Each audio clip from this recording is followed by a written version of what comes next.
Pura Petitenget, salah satu tempat suci Hindu Bali yang terletak di Jalan Raya Petitenget, di ujung barat laut Desa Kerobokan, Badung, bukanlah sekadar pura di tepi pantai.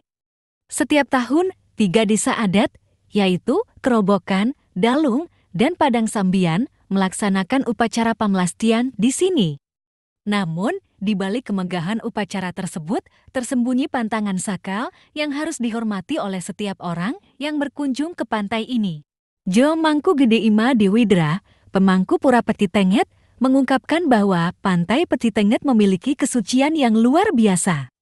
Larangan ini bukan hanya sekadar keyakinan, tetapi juga karena pantai tersebut menjadi tempat bersemayamnya makhluk gaib seperti buaya kuning, kepiting raksasa, dan ikan gabus yang mendiami campuhan Sungai Srinadi. Kisah mistis pernah terjadi. Dahulu, sebuah keluarga mengabaikan larangan tersebut dan menghanyutkan abu atau sawahnya di pantai Petitenget. Awalnya, tidak ada tanda-tanda bahaya yang muncul.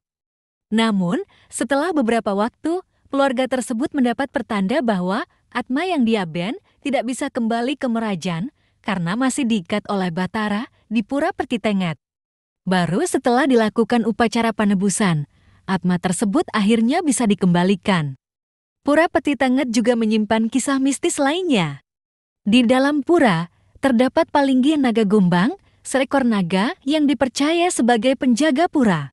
Dahulu, naga ini bersemayam di sebuah pohon sabah besar di utara pura. Ketika pohon tersebut ditebang untuk keperluan renovasi, terjadi keanehan.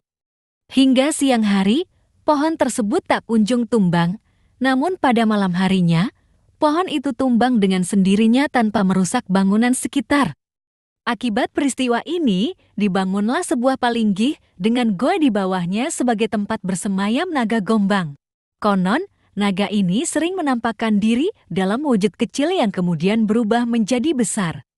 Pura Petitenget, dengan segala keangkerannya dan misteri yang menyelimutinya, tetap menjadi tempat yang dihormati dan dijaga kesuciannya oleh masyarakat sekitar. Pantangan-pantangan yang ada di sana bukan sekadar cerita, tetapi bagian dari warisan budaya yang syarat makna dan harus terus dijaga.